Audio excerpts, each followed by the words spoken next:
nakikilala. Paano pagpaka dyan? Di ba? Pansinin nyo sa social media. Marami dyan, nadapa na. Tinulungan ba? Hindi.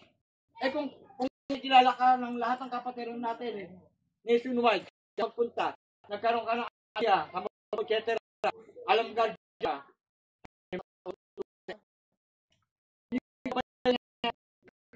Kahit pagkain, pababayaan ang buong kapatiran.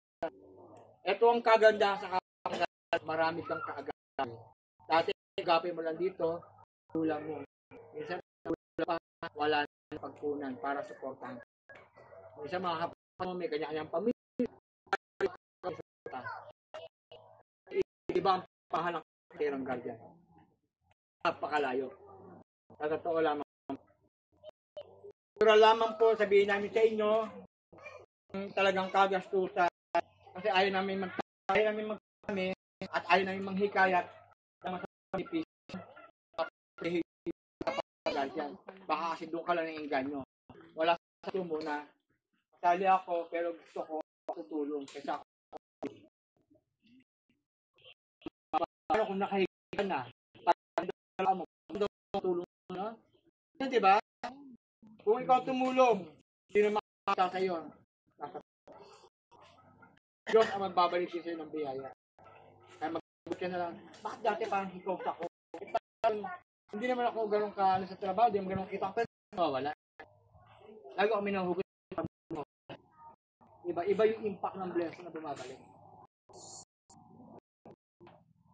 So, ito po ang ibig sabihin ng mga marka sa ating kamay at sa ating kanang balikat. Balikat na po ba?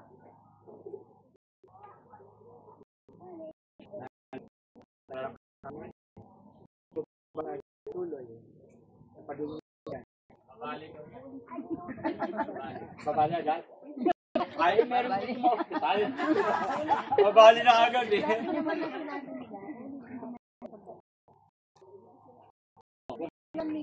Kung pumasok ka sa inyong grupo, magiging 95, sabihin, isang 500 na kagad.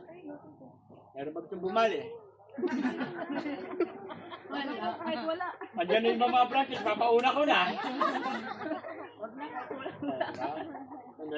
Yan ang po yung, kahit sino sa atin, wala pa naghahangad yan.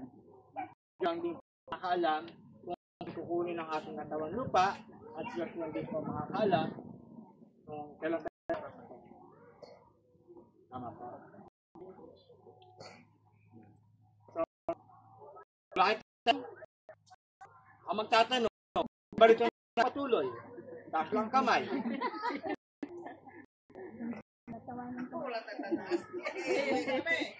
Isa, mataas na si Bay. Tamas ka ba? Hindi. Tamas ka? Ay pala, si Bay. Ano? Kinakasya kayo.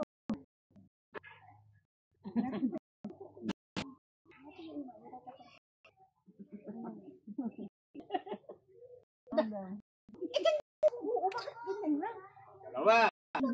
Tatlo. Hoy, hindi yan inilina nito ha, pero nung nakinig, lumali na oh. Nagluluto lang. Ay, nagluluto lang ba? Okay. Nagluluto lang pa. Ma'am.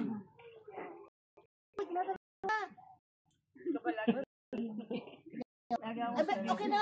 Huwag ka nang mag- Hindi nagtatanong pa. Huwag ka nang pumunta sa automatic.